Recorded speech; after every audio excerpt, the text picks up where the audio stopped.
Afternoon class, so for today we're going to discuss the small bodies of solar system, which includes comets, asteroids, meteors, and of course, lastly, the exoplanets. Let's start with a comet muna. Now, a comet is a small body of ice, rock, and cosmic dust loosely packed together called as a comet. Now, some scientists refer to comet as the dirty snowball. So basically, si comet po, isa po siyang bola ng yellow with some ice. So comets are probably left over from the time when the planet were formed. So first part or first structure ng ating comet ay tinatawag ating comet tail. Yung po yung trail na naiiwan pag po dumadaan po si kometa with this one.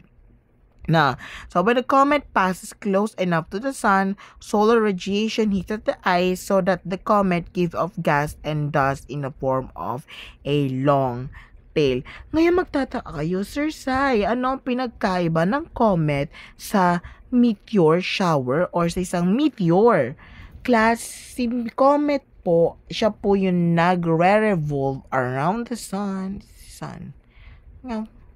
Yan, it is the comet. Siya po yung nagre-revolve around the sun. However, meteor, though it can go paikot ng sun, pero super rare lang nyo kasi tutunawin lang siya ni sun. Pero si meteor po is nandito lamang po na madalas po na kay asteroid belt lamang po sila. Okay po, or gumagala-gala everywhere.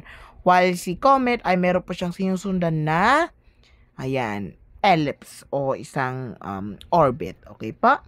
So, once again, si comet po yung may sinusundan na orbit and revolves around the sun.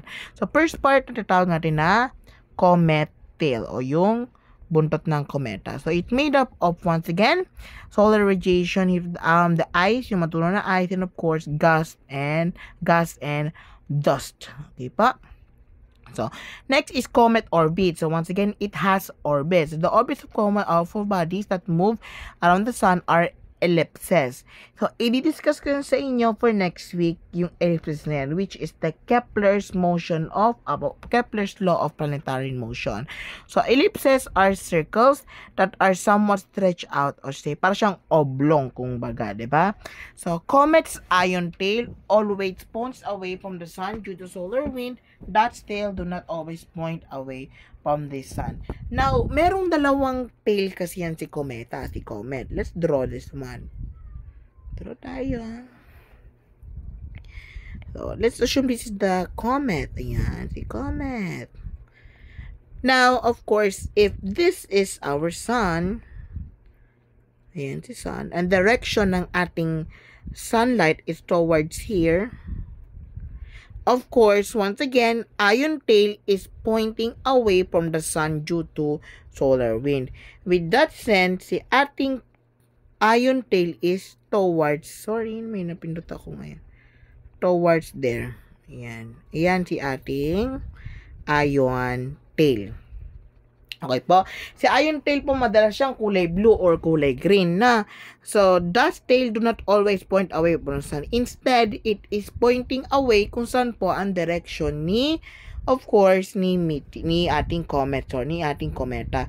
If the direction of a comet is coming towards here, papunta dyan, of course, the dust tail will, of course, going toward here.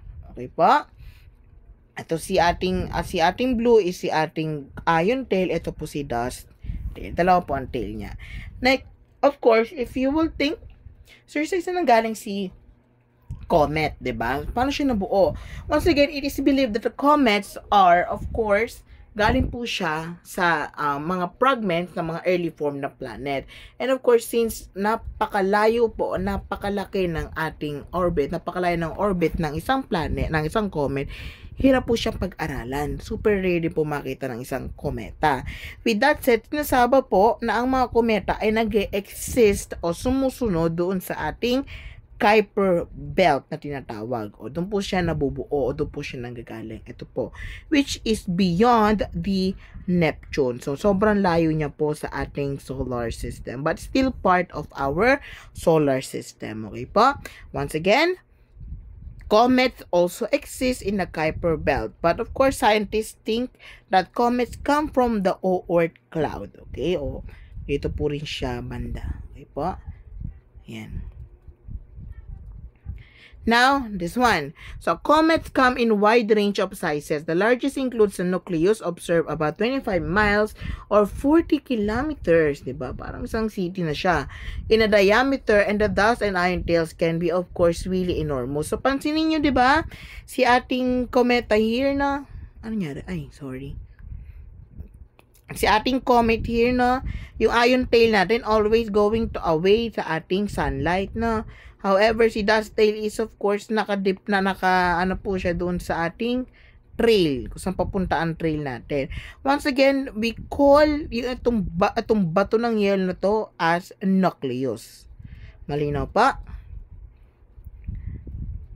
Next, sorry. So, one of the very famous or well-known comet in the solar system is we call as the Halley's Comet. Was named after a famous astronomist, Edmund Halley. Halley's Comet is a famous comet that orbits the sun and returns to Earth every 75 years. So, sobrang tagal po niya bago mamalik. It is only short period comet lang po siya that's regularly visible to a naked eye, and the last appearance was still 1986. And the expected return, makikita ulit natin siya in 2061. So, ayan. So, I hope mark your calendars right now para pagdating ng 2061, around 2061, makita natin ulit si Halley's Comet. So, ayan. Next small body ng solar system is what we call as the asteroid. So, what are asteroids? So, asteroids are rocky bodies that orbit the sun, are called asteroids. So, they range in sizes. So, from a few meters or more than 950 kilometers in diameter. Or, minsan po niyan, almost kasing laki na po ng ating moon. No, most asteroid exist in our asteroid belt, which is just between the orbits of Mars and Jupiter. Now, we got types of multiple types of asteroids. No, first is the outermost asteroid, which is featured in organic material, meaning mas rich po siya sa carbon material, while the innermost are more stony and metallic. Ngayon, mahati po yan sa dalawang parte. Now, first is si Type C carbonaceous asteroid. Si Type C carbonaceous asteroid is the most abundant, siya ang pinaka-common na type ng asteroid, which makes up almost 75% of known asteroids. So, since siya po siyang organic asteroid, siya po ay gawa po sa carbon and silicate and some, of course, metal. So, but still, mainly, carbon po siya. Carbonaceous asteroid. Next type is the Type C asteroid or the silicate asteroid. No, unlike kay carbonaceous, kung si carbonaceous ay mostly carbon, si silicate ay of course mostly composed of silicates. And 20% po ng ating mga recorded asteroids sa buong solar system are mostly silicate, and one of the rarest ng ating makikita sa ating solar system o 5% lamang po ng well-known asteroid is what we call as the Type M or the metallic asteroids. So they are called metallic asteroid due to they are predominantly nickel and iron made. So since they are really rare and nasa loob po siya ng asteroid belt, hindi natin alam kung saan po ano po ba yung iba pa niyang composition. Ulitin ko, we got the Type C asteroid, which is the carbonaceous, Type S silicate, and Type M metallic. Okay po, 75%, 20%, and lastly is the 5%.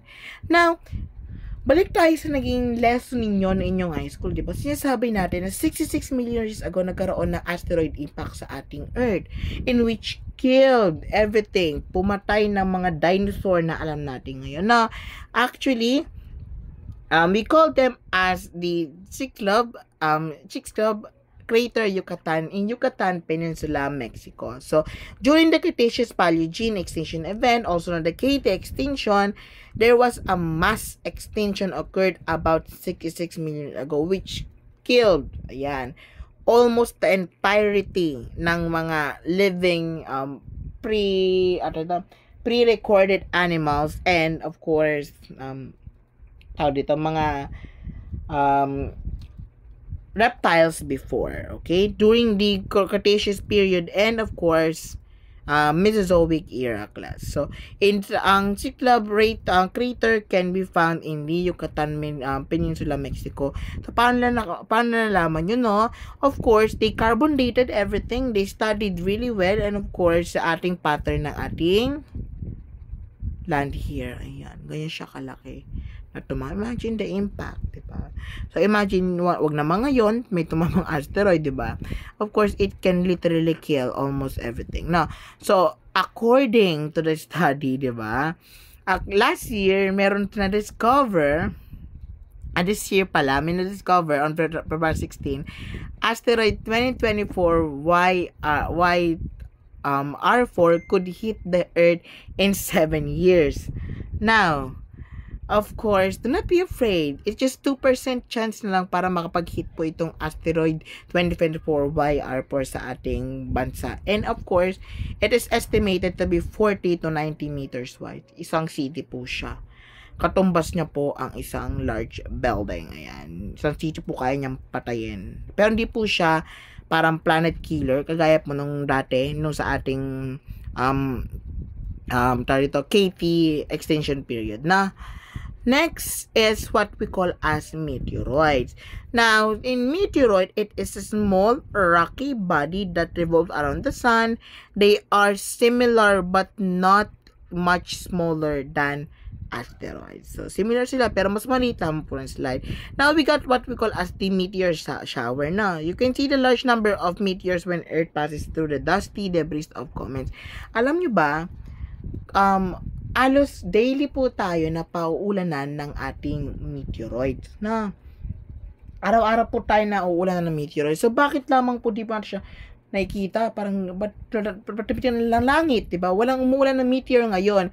It's because, based on our last lesson sa ating mesosphere, diba? The purpose of mesosphere is to break down the of course, meteor or the meteoroids na since malamig si mesosphere, mainit si meteoroid, papalamigin at dudurugin ni mesosphere yung mga meteoroids.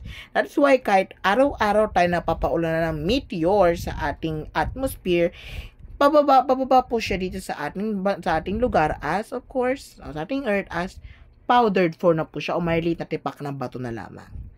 Okay? So, a meteor is a bright streak of light caused by a meteoroid falling through the Earth's atmosphere. These shooting stars are dust to pebble-sized particles from burning friction. Now, si meteoroid po, siya po yung bato itself. But the light phenomena is yung mismong bright streak ng light, yung po yung meteor. Ulitin ko, tatlong division yan. Pag po nasa labas pa po si bato, tawag po sa kanya is, of course, meteoroid. Meteoroid po tawag sa kanya.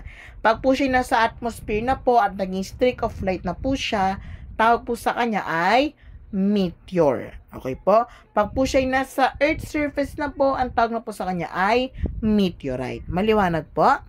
Now, we got types of meteorites. So, a meteor that falls through the atmosphere without burning up completely and strikes ground called as meteor. Once again, pag nasa lupa ay meteorite. Now, like asteroid, meteorites have different composition and there are 3 types of meteorites: stony, metallic, and stony iron. Okay. Now, all of this, the role of course, impact solar system of this small body solar system is, of course, in 2 bodies collide in space, often results an impact crater. Now, class, planets and moons do not have an atmosphere, receive more and many more impacts. So, Earth atmosphere burns up many meteors that might otherwise result in impact. Once again, di ba nga, sabihin ko sa inyo ulit, ang purpose ni mesosphere, ating atmosphere generally is to break down all of the entering ng mga debris sa ating Earth. That's why kahit araw-araw po tayo nababombard ng ating meteor na hindi siya bumabagsak at isang buong bato, tapos ang kasing laki ng coconut sa ulo natin. Because it is being burnt in the atmosphere bago pa lang po siya makalapag sa ating mga ulo na. Now, we got here the position of everything, diba? You see? So, we got the comet, chunk of ice. We got the asteroid. Siya yung nakikita natin sa Mars and Jupiter. The meteoroid, siya siyang space rock na pakalat-kalat sa buong solar system. The meteor is the light phenomenon or the streak of light. The meteorite is pag lumapag na po sa ating Earth. So, I hope malinaw po sa ating small bodies of solar system. Let's now go to our meteors and meteorites class for specifically sa ating mga types, okay? So, jump na tayo sa ating mga types ng meteorites. Okay? Pasensya na, medyo nasira ang format sa tablet na. So, first, type ng meteor is what we call as the stony meteorites. So, stony meteorites or any meteorite consisting largely of rock forming or silicate materials. So, this stony meteorite, siya po yung pinaka-abundant type ng meteorite. More than 95% of meteorites observed falls on the earth are stony meteorite. So, example po ng stony meteorites are, first, yung mga na-discover sa Pilipinas po ito First is Pampanga meteorite, Paitan meteorite, Pantar meteorite, and of course, the Bongo meteorite, which is sa Africa po ito. Bongo, okay pa? So, ayan po yung mga na-discover na mga stony which is rich in silicate materials. Next is stony iron, di ba? Stony iron are considered some of the most beautiful meteorites. So, colorful po yan, si stony iron na. Stony iron meteorites or siderolites are meteorites that consist of nearly equal parts. So, 50-50 po siya, nearly of meteoric iron and silicates. Some even composed of gemstones. About 1% of all meteorites belong to this classification. So, among these three types of meteorites, diba? Ito po yung pinaka-rare, no? Ito po yung pinaka-rare. 1% lamang po. Ito po kasi 95%. Ito po, siya po ang pinaka-rare sa lahat ng type ng meteorite. So, dahil po doon meron din po siyang gemstone minsan na nakalagay. So, example po niyan, ito pong pinaka-kilalang-kilala sa Pilipinas na bundok meteorite. This is a stony iron meteorite. So, pareha po siyang, equal part lang po siya ng meteoric iron and silicate. So, you see, may pattern siya, no? Ang ganda ng pattern niya. Para siyang flowery, diba, na bakal, na. Next, which is second to the, most abundant na type na meteorite, which is the iron meteorite. So, also known as siderites or the ferrous meteorite. So, our type of meteorite that consists overwhelmingly of an iron-nickel alloy, also known as the meteoric iron. So, yan. So, kung kay stony meteorite, silicate po siya. Dito po, marami po siyang iron-nickel. So, 5% po ng all known meteorites are considered as iron meteorite, which are, for example, this one. Si Gibeon of Nambia. Ito po yun. Para po siyang isang buong chunk ng bakal, no? Now, of course, all of these meteorites that we have discovered in the Earth, of course, it has a purpose. Some meteorites are, of course, bumabagsak sa ating Earth. And since napapahalo din po siya sa production ng mga different metal, na mga steel, na mga gamit at as mga coins, itong ating cutlery, ating mga kubyertos, glasses as well, since napoform siya into sand form, napapino po siya, and lastly, the jewelry. Ito po ang isa rin pong example ng isang stony iron meteorite. So, ang nakalagay na po dito ay isang peridot. Okay pa? Now, in the beliefs in the meteorites po, sinasabi po na meteors are the harbinger of death before. So, sinasabi po na pag may dumaan pong meteor, meron pong mamamatay, no? So, one of the very well-known Philippine mythology that is associated with meteorite is what we call her as Bulalakaw. So, him as Bulalakaw, the god of illness. So, sabi nila, pag dumaan po si Bulalakaw, meron pong kakaroon po ng kamatayan o magkakaroon po ng isang buong destruction sa isang baryo. So, meteors can make your wishes come true. Di ba sinasabi, pag meron tayong meteor shower, we'll just wish, di ba? And of course, it will come true. And of course, another myth is that meteors are souls or angels. May dumaan na angel lang po siya, no? And of course, all of this has no scientific basis, or just, of course, belief before. So, I hope na if you see meteor later on mamayang gabi, no? But still, it's not bad to believe into something, di ba? Instead of, aside from believing, of course, you need to gawin din kung ano yung wish ninyo, di ba? So, wish ko sa inyo is that someday you will be a teacher, a professional teacher. So, thank you very much for listening about our small bodies of solar systems. So, have a great day.